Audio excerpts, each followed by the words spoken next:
nagira ngo mbabwire ko icyifuzo kiraje Yesu inshinga ni ukugira ngo duhinduke inshuti ze.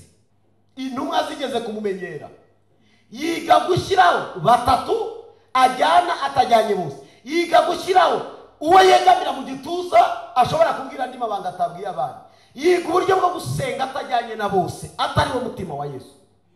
Kubera iki? Yarazi ko abantu bagira akamenyero. Itorero rya none kubera ko ryamaze kugera ku rwego ritaza agaciro ka shebuja, ikibazo nidutwarwa n'amarangamutima y'ibyo twifuza ntidushobora kunezeza umwami. Ariko ibanga ni rimwe, kwemera ukabwira Imana ngo Mana njyewe nduyu nzaguma nduyu.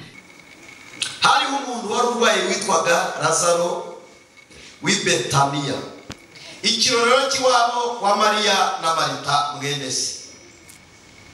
Mariya uwo niwe wasize Yesu umwami amavuta ku birenge akabihanaguza umusatsi we. Musaza w'uwo ni Lazaro wa wundi wari ugize ute. Ku murongo wa 3, nuko bashiki be batuma kuri nde bati databuja uwo wanga ararwaye. Uwo wanga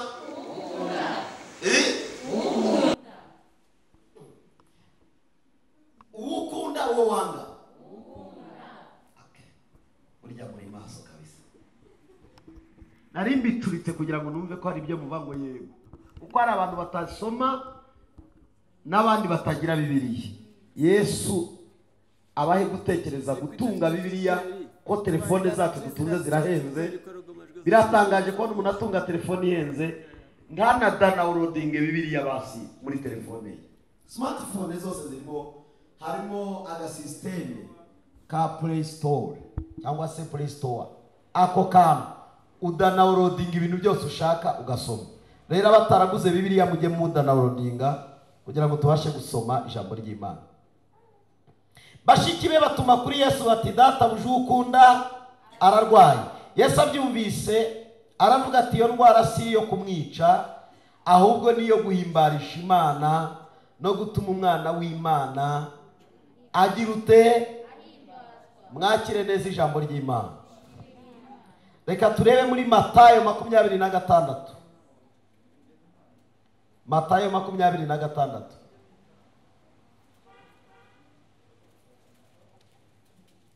Murongo wa 6. Hari ijambo rivuze ngo Yesu ari Betaniya mu nzu ya Simoni mubene. Umugore aza aho ari afite umukondo w'amavuta meza ameze nk'amadahano y'igiciro cyinshi cyane, ayamusuka ku mutwe yicaye arya. Abigishwa babibonye bararakara bati aya mavuta apfiriye icyusa, ko yajyaga kugurwa imbiya nyinshi zigafashishwa abakene. Ariko Yesu abimenye arababaza ati uyu mugore muramuterera iki agahinda? Ankoreye umurimo mwiza, cyangwa se kubera ko ari akabazo ko ankoreye umurimo mwiza. Abakene muri kumwe n'abiteka, ariko njyewe ntituri kumwiteka. Igitumye umugore asuka aya mavuta ku mubiri ni ukuwutunganiriza guhambwa. Ndababwira ukuri yuko ubutumwa bwiza buzigishirizwa hose mu isi yose. Icyo uyu mugore ankoreye kizavugirwa kugira ngo bamwibuke. Amen. Muzi ukuntu bavuze ngo Yesu ari Nazareti, iwabo. Hari umuntu wigeze amuhamagara ngo murango pasite, twariganye muri primaire. Ndamubwira ni yego. Ngo Yesu we ngo ubuse ko kuri pasiteri cyane. Ati wa wundi twiganye wumve mu myaka 3, 4, 5, 6, 7, 8, 9, 12 akaba akikubarira yuri mu myaka hafi 40. Rubano kunara abarwayi. Uzi impamvu abantu bakora amakosa menshi? Ntukarebera umuntu mu gihe mwabanyemo. jya umurebera mu gihe ahinduriwe. Yesu yakinnye aba bavugaga n'abagapira bakina agapira, n'umwana wakinnye umupira. Yesu yakinnye agati nk'amwe. Yesu yirukanse nk'abandi, ntabwo yabaga yigunze, yari muri sosiyete, ariko akurana ubwenge, akurana ubuhanga, akurana ibitangaza bya confusingaga abantu. Mbibutse ko atari bano gusa agiye kubabwira gusa. N'umunsi yavutse Herode yarasamye, aravuga ngo umwami ugiye kuvuka ninde, atanga itegeko ryo kwica abana. Yesu ari uruhinja. Imana ibonye ko umwana avutse, Herode yohereje abanyabwenge bakumureba, ngo marayika w'Imana abwira Yosefu, aravuga ngo hungisha umwana na nyina, kuko Herode arashaka kugira ute kumwica. Yosefu na Mariya barahunga bajya muri Egiputa, bahungisha uruhinja rutari rwavuka, rutaramera amenyo. Imana yari ifiteho umugambi. Hahirwa abafitweho n'umugambi w'Imana. Wari uzi ko nubwo bimeze gutyo intambara urwana zingana n'umugambi w'Imana ukuriho? Uzi ko urugamba ufite rungana n'umugambi w'Imana ukuriho? Muri uko gukura yarahungutse, bibutse ko yarahunze, igihe kiza kugera Herode arapfa. Marayika w'Imana aragaruka abwira Yosefu na Mariya ati, ongera usubire mu gihugu, uhungukane umwana na nyina, kuko abashakaga kumwica bagize ute bapfuye. Yari Herode. Waje imbere ya Yesu ukiza, akwikire Herode ukugenza. Waje imbere ya Yesu ubeshaho, akwikire Herode ushakisha ubugingo bwawe. Arakuze agize imyaka muri 10 n'imisago hafi muri 20, kuko atangiye kuvuga ubutumwa ku mugaragaro mu myaka 30. Umva uko bamubwiye i Nazareti wabo. Muzi ko buri urugamba mufite urwinshi rugira imbaraga n'urwa bene wabo. Urugamba urwana rukakubiza icyuya, rukagurajiza amajoro, rukagutesha umutwe n'urwa bene wabo.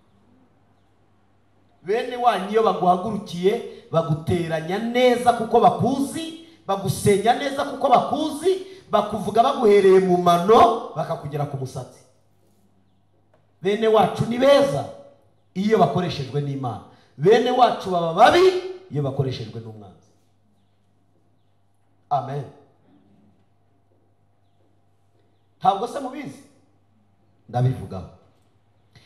Dore uko 6:3 wavuze muri Mariko 6:3. Mbese si wamubaje mwene Mariya, mwene se wa Yakobo? Ndumva ko bazavandimwe be. Murabyumva? Na Yosefu na Yuda na Simoni, si bo bavandimwe be? Bashiki be nabo ntiduturanye? Ndumva ko bamuvugaga nk'umuntu nyine bazi. Ngibye bigira ute birabayobera. Ariko ntibyagakwiye kubayobera, kuko imbuto z'umucyo zigaragazwa n'umucyo uri mu muntu, n'iz'umwijima zigaragazwa n'iz'umwijima uri mu muntu. Ntabwo harimo amayobera. Icyari giteye aba bantu kutumva ni akamenyero kuko bakuranye.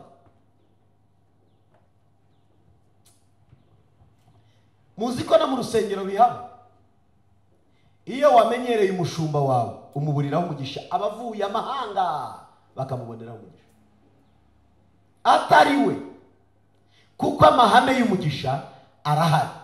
Agusaba kubaha umubyeyi, agusaba kubaha wasizwe, agusaba kwitondera umuntu wari we wese witwa kari mukuri Imana itoranije. Mwari mubizi? Yesu ngarabireba, mwumve ijambo yabasubije ku murongo wa 4. Yesu arabwira ati, umuhanuzi ndabura icyubahiro kiretse mu gihugu kiwabo nihaburira icyubahiro. Afrodisi mureba nuririmba, si igitangaza k'indirimbo se abiwabo bashobora kwanga kuzumva, arizo zari bubakiza. Nguri yasengwa ngari kwishakira ubuzima, ari kwishakira imirire sha, ari kwishakira imirire. Umuhungu yarafatishije, bavuga ngo yarafatishije.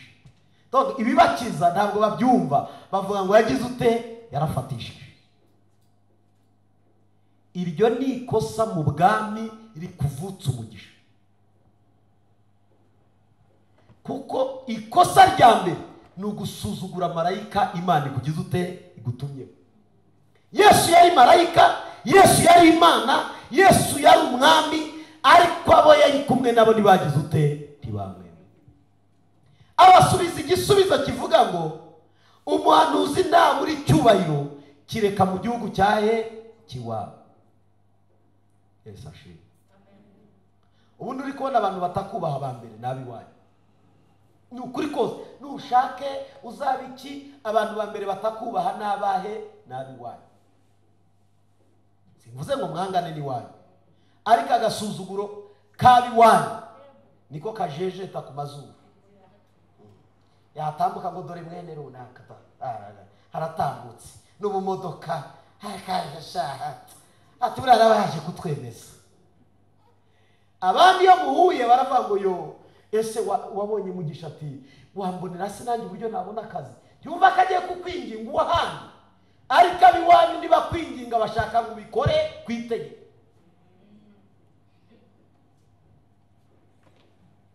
Garafrere yarakize, ngewe ngeze kwa Garafrere ndaryama nkagubwa neza, kandi ni Garafrere ariko siwe.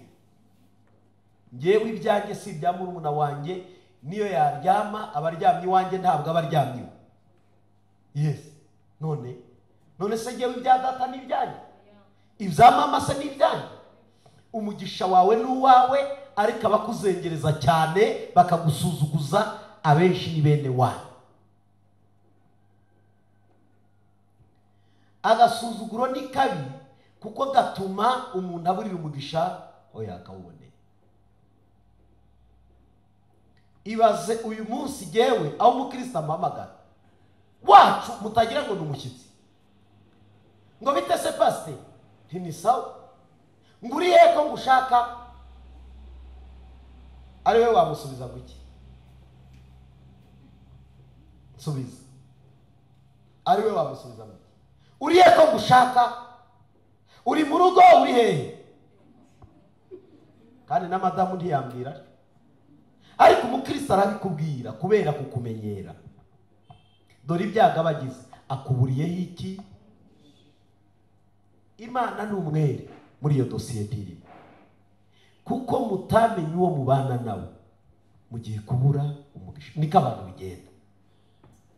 Yesu rero niwe nshaka kuvugaho, soko y'imigisha, soko y'ubuzima, soko ikiza, soko iruhura, soko ibeshaho, soko itanduye, soko ya byose, yo dukesha byose. Uburyo abantu bagira ibizaba bakabumya, n'intumwa zaramumenyereye, ari intumwa zigeze kumumenyera, yiga gushyiraho batatu ajyana atajyanye bose, yiga gushyiraho uwo yegamira mu gituza ashobora kubwira andi mabanga atabwiye abandi, yiga uburyo bwo gusenga atajyanye na bose, atari wo mutima wa Yesu. Kubera iki? Yarazi ko abantu bagira akamenyero. Bwana sifiwe.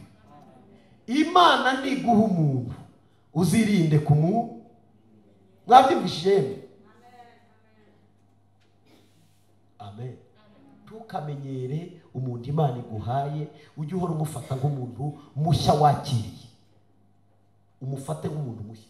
Donc niba ndi kumwe n'umuntu kwiriye guhora numva ko ari mushya imbere yanjye. Twahura none, twahura ejo, kwiriye kumubona ko ari mushya, ngarinda ubwo bumwe, ngarinda ubwo busugire, kugira ngo icyo Imana yagambiriye izacyuzuze. Iyo bitagenze gutyo, tuburira umugisha ku bantu Imana agize ute yaduhaye. Amen. Munyikirize yemwe. Amen. Amen. Timumvishije uko Yesu yari Mesiya, ariko bati mwene Mariya, umwana w'iki? W'umubaji. Niko babivuze. Ariko guhishurirwa kari Masiya rekada birangira gutyo. Reka mbabwire ibintu bikeya dusenga Imana. Abahaye Yesu agaciro bose bakorewe ibitangaza. Abantu bose bahaye Yesu agaciro bakorewe iki? Yewe n'uwari umunyabyaha. Muribuka umunyamahanga w'umugore, uriya mugore Bibiliya ivuga ngo yari umunyamahanga. Yesu amurebye ngo yari arimo amubwira ngo wankirije umwana. aramubwira ngo si byiza k'abana b'ubwami cyangwa ibyo kurya by'abana b'Imana bihabwa iki? Imbwa. Aravuga ati ariko yego n'imbwa zitungwa n'ubuvungukira buvuye ku meza y'abande. Aravuga ngo wa mubyeyi we, nubwo tudahuje isano umunyamahanga nkaba umwisiraheli, ariko kwizera kukurimo ni kunini. Genda umwana wabaye. Iyo uriya mugore avuga ngo astek sha n'ubundi nari nayobye, ubundi wa mugani duhuriye, umwana yari gukira? Yari gukira? Ariko kwemera guca bugufi gusa, kwemera koroha, nubwo abwiwe ijambo riri asubiza neza. Yego n'imbwa, ariko n'imbwa zitungwa n'utuvungukira tuvuye ku meza y'abande y'abasewe. Ariko abarokore bo muri iyi minsi, Imana yanjye, igihe Imana yambwiye yaratinze, asikiwe yawe korani ndayiretse, cyane washe butimuse nibiki, aho naririmbiye, aho nabyiniye, nirirwa ntonze umurongo n'amaturo yanjye natuye n'uburyo nafashije, utarambirwa yaba atari umuntu. Mwene da tujya gushaka Yesu, igihe namushakiye kirahagije. Yewe tugende, ati business ya papa wiri yarashyushye, ntibiba bikiri umurimo w'Imana, ihindutse business ya pasiteri. Muzi impamvu yose bitera? Abantu bashyuha igihe gitoya, ariko uko ibibazo bigenda biza niko bagenda bazima. Buriya nimubona muhagaze muri abakristo, hari abo mwatangiriye rimwe bakibirimo, hari nabo mwatangiriye rimwe cyangwa mwatangiye na mbere batakibirimo. Kubera icyo abantu babivamo? Nuko batazi guha agaciro Yesu. Amen. Guha agaciro nde? Yesu.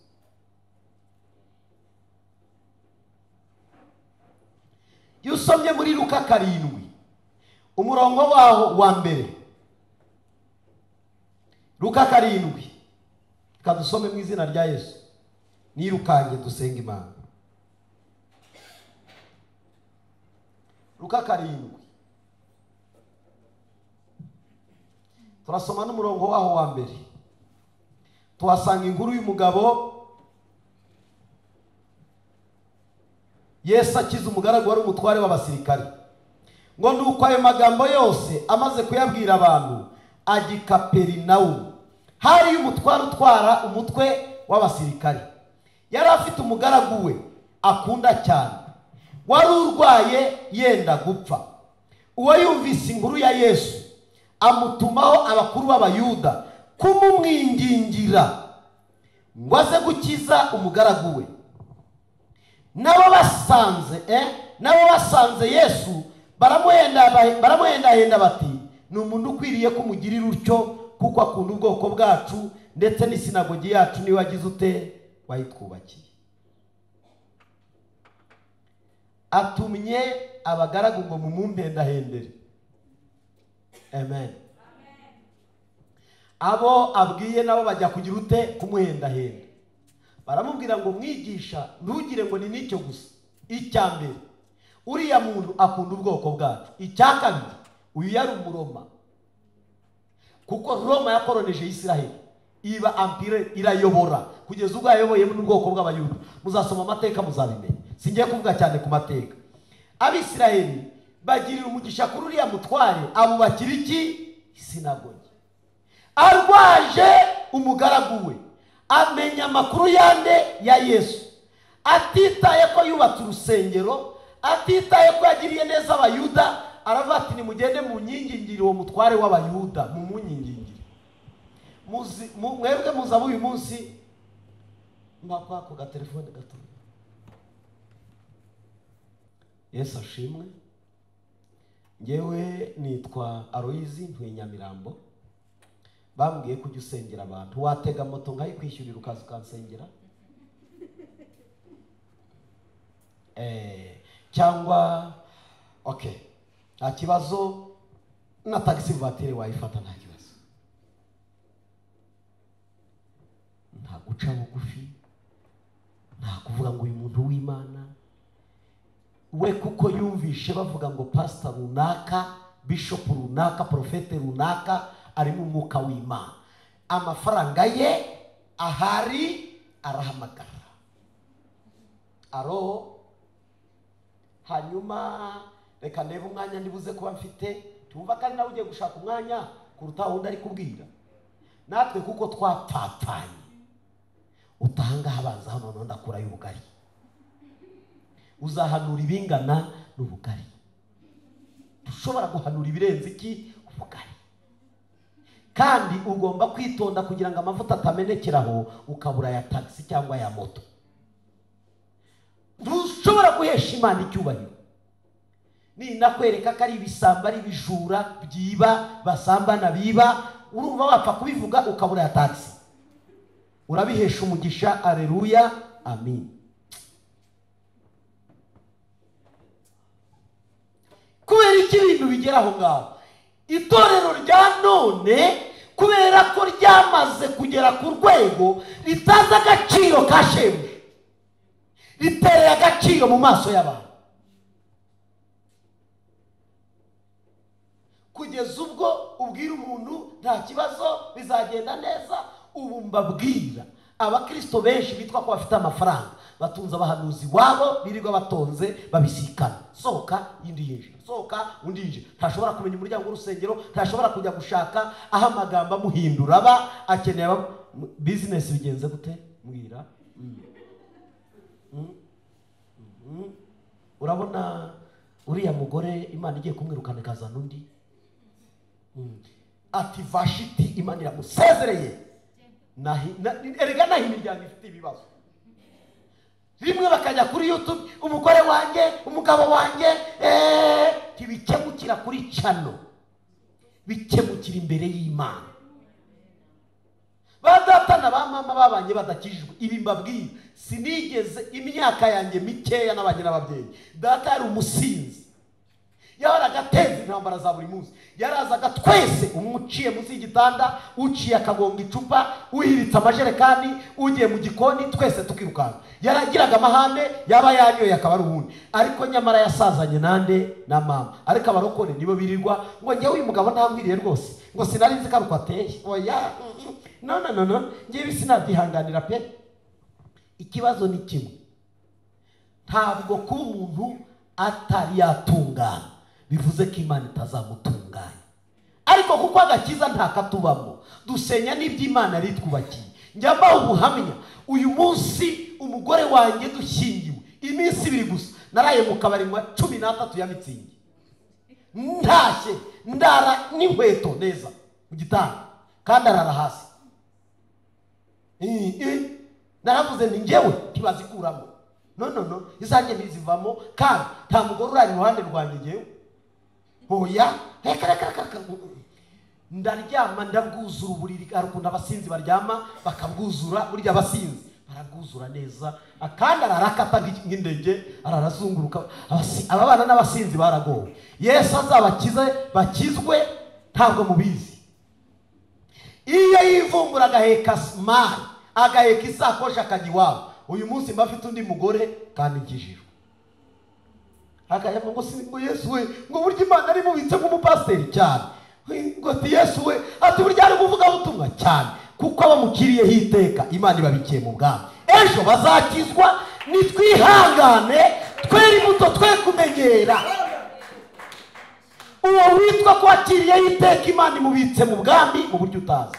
Ariko ikosa dukora iyo wamumenyereye ngo ndabona nguriya nda wamwihanganira, kujya utamwihanganira. Agakiza katubwira kwihangana. Kabiri, imbuto zo kwihangana nizo zihamagara abakizwa.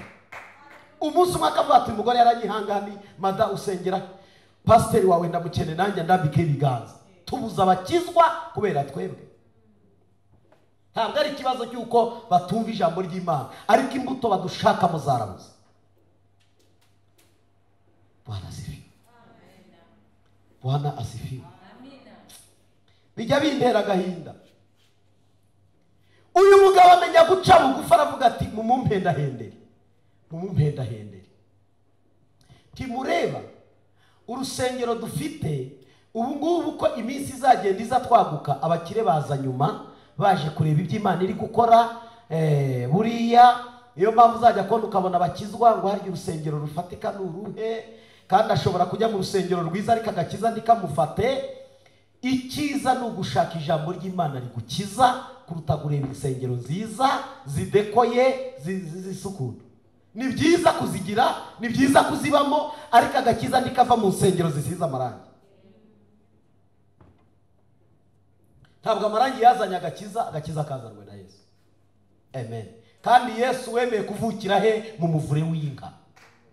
Twebwe tuvukira hariya hakurya Kibagabaga ahantu heza. Ngewe ntabwo nigeze menye isume bahekamo, nakuze bambekera mu ruhu rw'intama, murumuna wanjye nawe aruvukiramo, twese dukuramo n'uruhu rw'intama. Ariko ubu ngubu hariho za beriso, hariho za nki mu ntondegere mu nkuriki, hariho beriso, hariho isume nziza. Abaheruka murabizi namwe, kimubizi mwebwe. Ariko ubu se sinakuze. Abenshi ntabwo twavukiye kwa muganga bavugaga kera. Ba mama batubyaraga bari mu nzira bagahita bakata bagasubira bagataha. Twabyaye Imana ihimbazwe. Ubu ntibyemewe. Usabwe kugenda kare muganga akagukurikirana kugira ngo uzabyarire ku gihe kandi kwa muganga, kwirinda ingaruka z'impfu z'abana bapfira mu nzira barimo bavuga. Birumvikana. Iryo ni iterambere kandi ni ryiza, ariko ntabwo iterambere ari ryo rizana agakiza. Agakiza ni ukumenya ukiza ninde, ubeshaho ninde, uwamba agaciro ninde, uwampesha kubona ibyo nifuza ninde, ninde wagarura agaciro kanjye, ninde wakagarura. Warangiza ukamenya ko kumenya Yesu ariho imbaraga zawe z'ishingiro rya byose riri. Amen. Amen. Birantangaza iyo abana b'abakobwa ambwira ngo none pastor ngo ngize imyaka 32 ngo none Yesu arabona ko ndashaka umugabo, ati ubwo nanjye ngiye kuba nk'abandi. Genda ushaka uzajye mu giti. Yesu azababura. Yes. Ngo ngiye ngo no sura yandushiki akurusha amahirwe yagize utari wagira. Kuko amahirwe yacu ntazira. Dore ibanga ni rimwe rero. Ndashaka kubabwira gutunga Yesu kugira ngo mumenye ko amasezerano dufite araye, hanyuma agaciro duha Yesu kazangana n'amasezerano burya azuzu. Ariko nidutesha agaciro nyira amasezerano tuzatakaza n'imigisha yose. Amen. Navuze kuri Mariya. Mariya wari indaya muri Yerusalemu azwi, ariko abonye Yesu mu nzu yo kwa Simoni ngo araza arapfukama. Hari abafarisayo n'abasadukayo, hari abigisha amategeko bashinzwe kugenda bajajinga bareba imikorere ya Yesu, bandika bashaka ibirego. Mbibutse ko muri rusengero aba bantu babiri, abaje kureba ko Imana yabagirira neza n'abaje gushaka impamvu mu rusengero bareba uburyo baruteza ibyabo baba bahari. Ati mwumvishe ko pastor yavuze ati ntajya amenya icyiza. Hoya acunza kakote karya ka feble karya kancitsi akaba ari kamera ati ntabivuga kandi yari yaje mwene data nawe mwe mutashye muvuga ati Yesu we twabohotse atariko mwabohotse.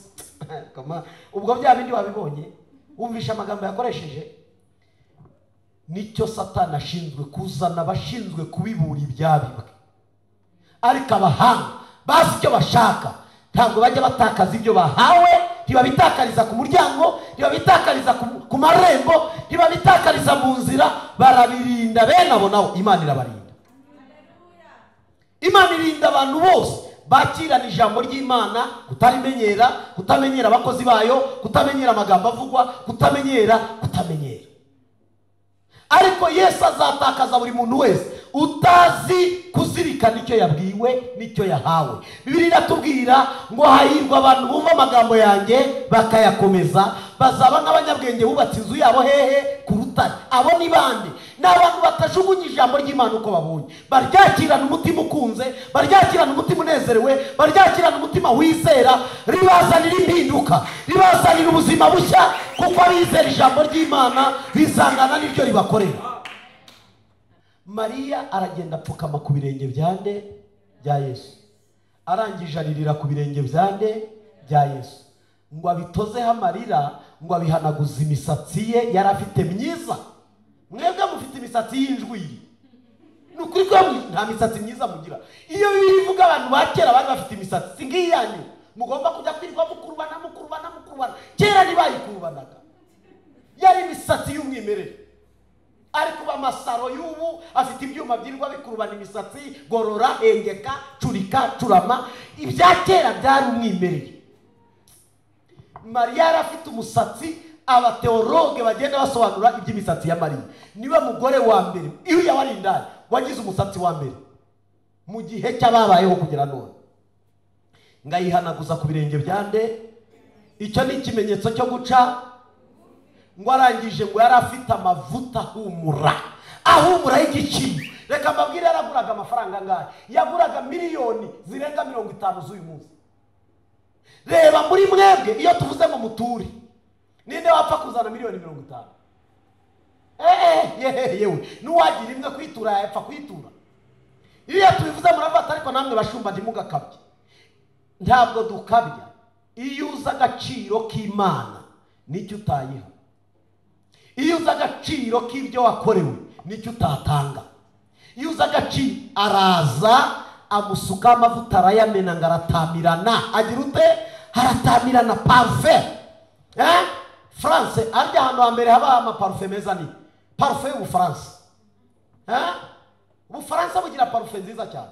Ntabwo mwari mubizi. Amavuta yenda aturuka mu Bufaransa, parufe zihenze zituruka mu Bufaransa. Uri Butaliyani bugira imibavu koko, ariko France igira amavuta meza, igira amaparufe meza ahumura. Ngo yasutse ku birenge bya Yesu aratamirana. Yuda ati yo, ariko mana yanjye, ibintu byo gupfusha ubusa. Na Petero nawe ngabireba ati ko kapfuye ubusa. Yohana ngabirebe ko kapfuye ubusa. Yakobo ngabirebe ngo amavuta apfuye ubusa. Yewe intumwa zose uko zari 12 ziravanga amavuta apfuye iki? Kimureba imirimo tudakora Imana iza agaciro kayo. Ibyo tudakora Imana iza agaciro kayo. Yesu arabwira ngo abakene muririra ngo bari kuyagurisha mugakubona ifaranga ryo guha abakene. Abakene muzahora nabiteka mbabaza. Abakene bariho.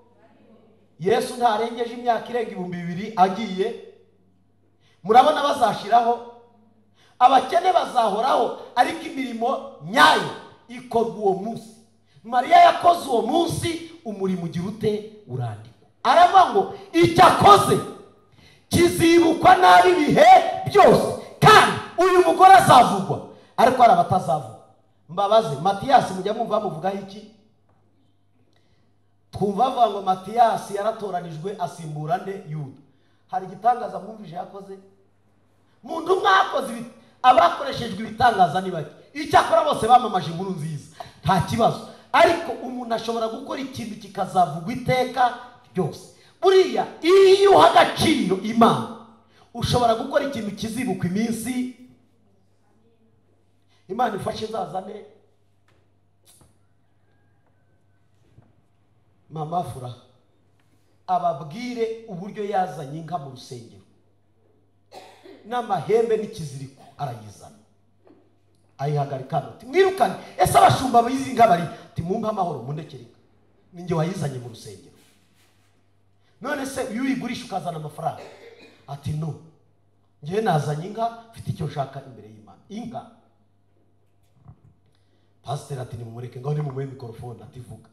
Ati jewe naje guka umugabo mbere yuko azangwa, kandi Imana mbaye inka ndayisaba umugabo ufite kondisiyo. None se ubundi wabitekereje ute? Ngewe nihishurirwa ryanjye, iyi nka irahenze, ni inka nziza, nta gufi ifite, ni yari inka ifite amataye. Inka zirya za zindi sinzi bari zo mutara. Izo mutara nabonye zigira amahembe maremare, baza ari zo mu Ruhengeri. Ese izo mutara zigira amahembe maremare zose cyangwa harimo n'ifizone? Urakoze cyane. Arayizana arayitanga, aravuga ngo sinshaka umugabo w'umukene. Cyo ni cyambere. Kabiri, shaka umugabo uzankunda kandi etesha akambebeza ari imbere y'Imana n'inka. Gatatu, ngewe ndashaka kuzabaho nezeranwa n'umugabo wanjye nishimye, uwo mugabo niwe nshaka kandi ufite akantu. Ngo pe abazi guseka baraseka nyine, niko abantu bateye. Arangije ati pasite n'ibiziriko n'inka mutware. Yamuhaye umugabo ni imfura y'u Rwanda. Iyaza hano umugabo yamuhaye, yaje yuriye indege avuye hanze, bagikandagirana hariya kwa Rando. Umugabo aramureba, bararebana.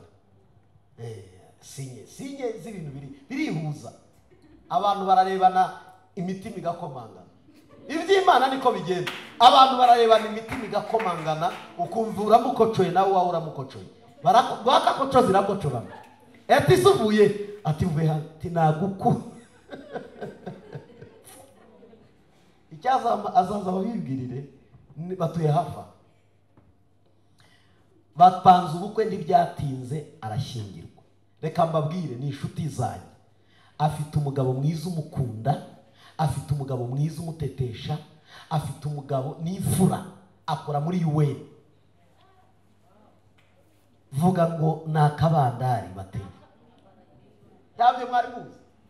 Buriya iyo wahaye Imana agaciro nawe iguha, iyo watesheje Imana agaciro igutesha, waba usenga waba udasenga, imbaraga z'ibitangaza Imana ikora zizangana n'uburyo Imana agaciro.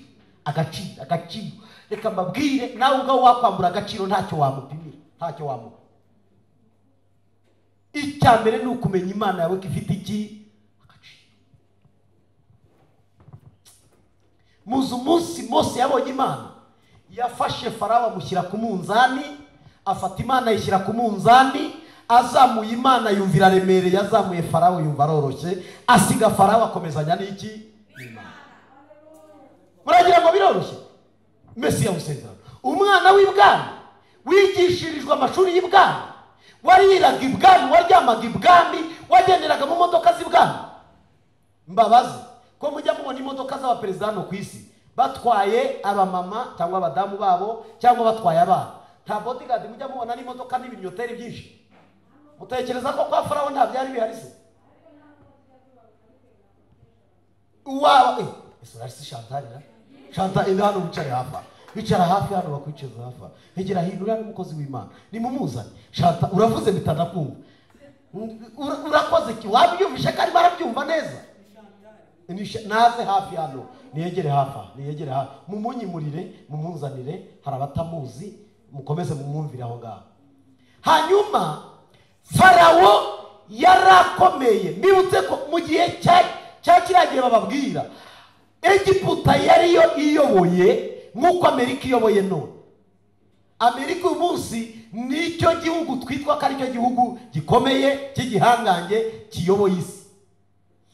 Icyo gihe Egiputa niyo yari iyoboye, Farawo yarakomeye. Ariko Mose aravuga ngo maze kumenya ko ari Imana, ndatakaza nde Farawo, ndakomezanya n'iki n'Imana. Yemera kujya mu mahema na bene wabo, ahinduka impunzi, amara imyaka 40 Midiyani aragirira sebukwe intama.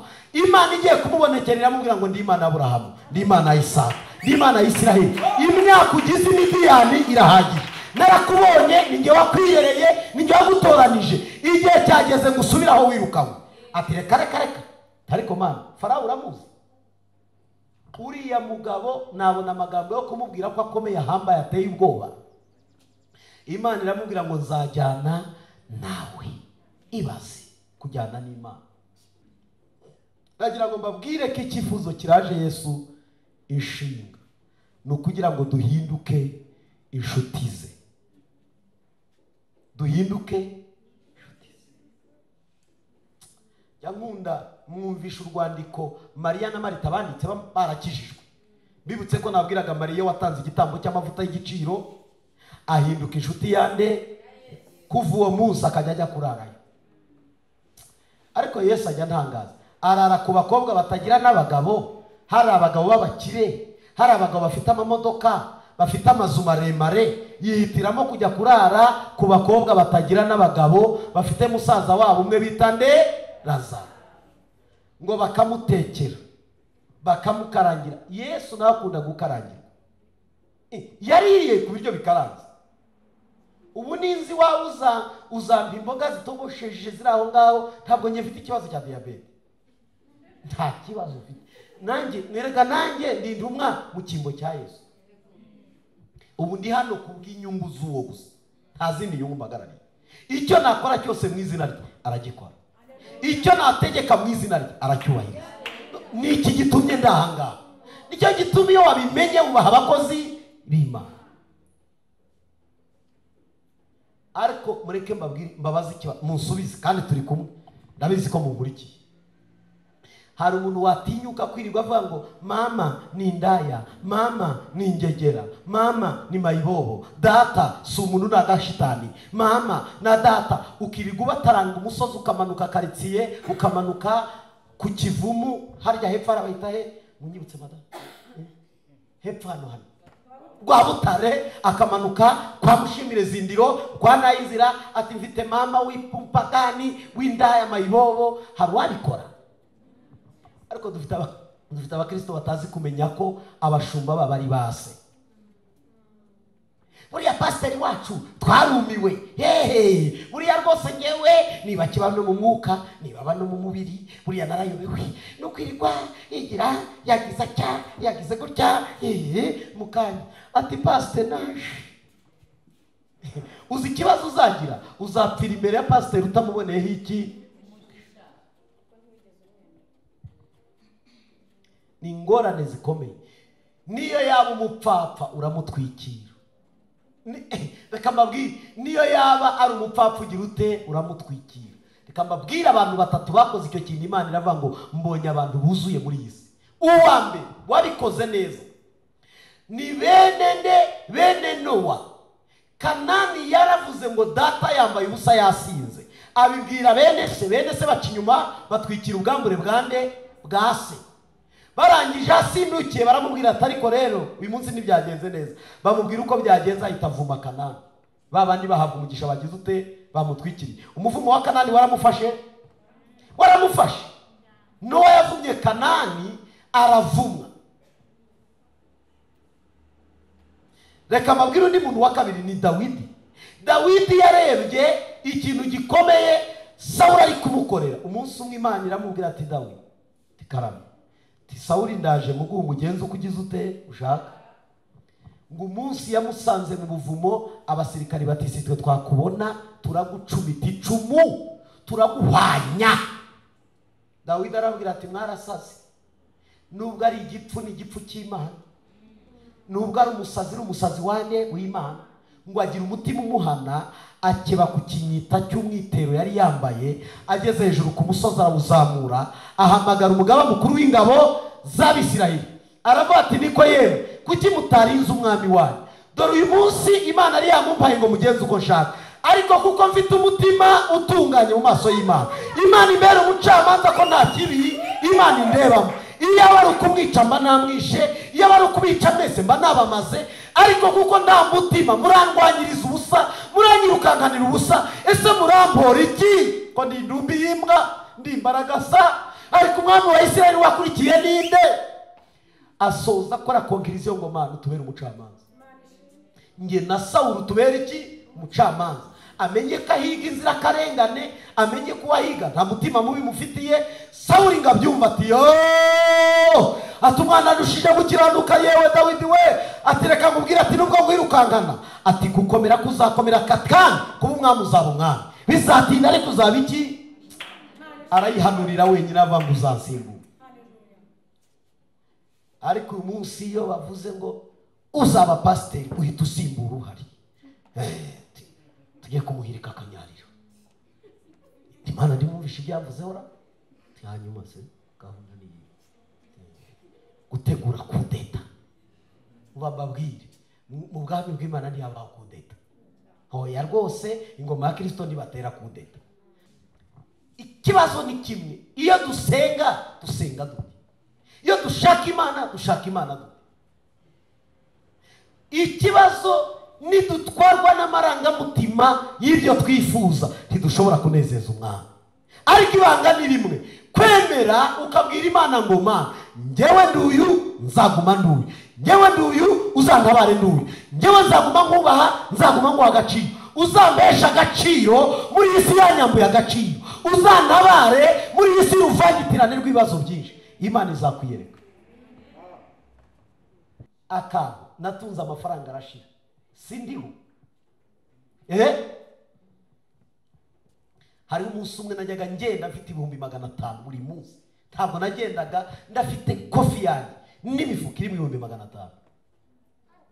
None umunsi ngenda harimo Bibiliya n'ibitambaro byo kwihanagura icyuya, ntabwo nyuzwe. Sinyuzwe. None se nintabyemera ndajyayo niyahure, ngerirwa niri amafaranga aragiye, ntuzabona ukubwiriza. Harakwiriye ko wemera gatuza, muri iryo tuze no mu byiringiro hari igisubizo. Reka dukomere Yesu amaki menshi, arabikwiriye n'umwungeri mwiza. Ndagira ngo dufate akanya dusengane, hanyuma tuze twikomereze n'ibindi. Ariko ndagira ngo mbabwire, mutekereze neza. Agakiza karuta ibiryo, agakiza karuta Yesu. Lazaro yandika ati, umva uwo ukunda agize ute ararwaye. Bari bazi ubushuti bafitanye na Lazaro. Ariko wakubwira ngo andikira Yesu ngo ukunda, koko murakundana? Cyangwa mubandikanije? Niko kubona umugore ufite abagabo 5, iyo asamye inda ntamenye wamuteye. Nutabana na Yesu nibyo wakira, ntuzamenya niba byarazamwe n'Imana cyangwa niba byaravuye kwa Shitani. None se wowe uzabindaya bakuguriye telefone ngo Yesu ashimwe, ngo nukuri ndashima Imana. Surumva atari ikibazo. Wowe ufite uwo mwaryamanye mu byukana telefone, ufite uwo mwaryamanye ubyukana inzu, ufite ibintu ngibyo by'amanyanga, warangiza ukaza ati Yesu n'umucunguzi. Nawe arumirwa gushaka ngo atari ko genda arumirwa. Ese uyu nguyu atekereza ko ari kuri yangira? Hari ibintu bibiri nabwiye Imana, naribwiye ngo naniwe kugukorera nakerura.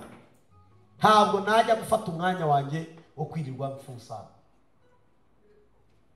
kuko uyu si umwanya w'icyubahiro cyo kugira ngo twinezeze, ni umwanya wo kubwira Imana ngo uw'agaciro niwe wa mbere muri jewe, ibindi bizaza bitondetse inyuma, kuko muri wowe niho byose byuzuri. Yesu agiye gusoza yandikira muri ubutumwa bwiza uko bwanditswe na 15:7, yaravuze ngo nimuguma muri jye amagambo yanjye akaguma muri mwe, musabe icyo mushaka cyose muzakimwa. Mwebwe mureke amagambo ya Yesu abe muri twe, ubushuti bwa Yesu butuyobore, icyo tuzasaba cyose tuzagira ute. Reka dukomere ijambo ry'Imana bashya.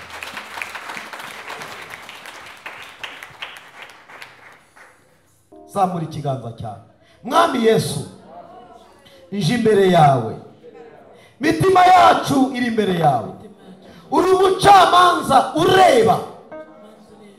Ntabwo bisaba ngo berekwe, ijisho ryawe ririrebera. Ndasengera imitima y'abagabo, ndasengera imitima y'abakobwa, ndasengera imitima y'abasore, ndasengera imitima y'abitorero. Ubugingo bwabo buruta imyambaro, ubugingo bwacu buraruta ibyo kurya, ubugingo bwacu buruta amazu dutuyemo. Reka ubugingo bwacu bubwo kwezwa no gutungana. Reka ibiganza byacu byerekere mu nzira ikwiriye gushimwa. Reka ibirenge byacu bigana aho uri.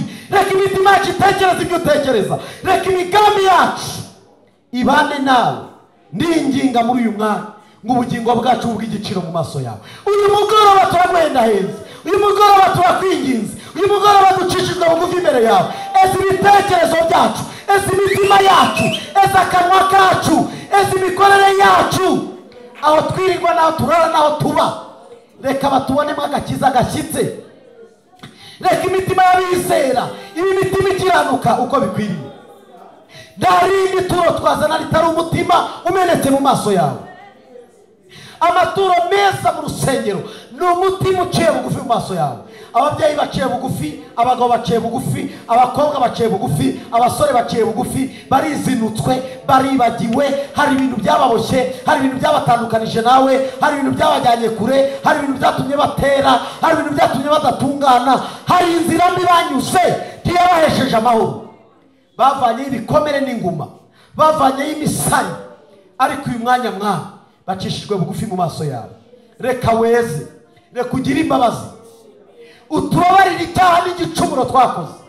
Weze ubugingo bwacu, weze imitima yacu, weze intambwe zacu, weze imitima yacu, weze imigendere yacu, weze mu mikorere yacu, tugutunganire uko bikwiriye mwami w'amahoro. Ducishijwe bugufi, reka ushyirwe hejuru. Ubugingo n'umwuka n'umubiri birarindwi, bitazabaho umugayo. ubwo uzerekanwa. Ubushuti wari ufitanye na Lazaro bwatumye ujya kumuzura. Ubushuti wari ufitanye na Yayiro, yari umutambyi mu rusengero, umuzurira umwana. Ubushuti wari ufitanye n'uriya mutware w'abasirikare bwari uko yubatse urusengero. Hari ibikorwa wagiye ukorera abantu kubw'uko bafite imitima imenetse kandi iciye bugufi. Uduha imitima igutunganiye kandi kuba. Urakoze kutugiriye ubuntu. Tugukomeye amashyi tugushimira kuko uri umutunzi w'imbabazi. Icyubahiro kiri cyawe mu izina rya Kristo Yesu. Amen.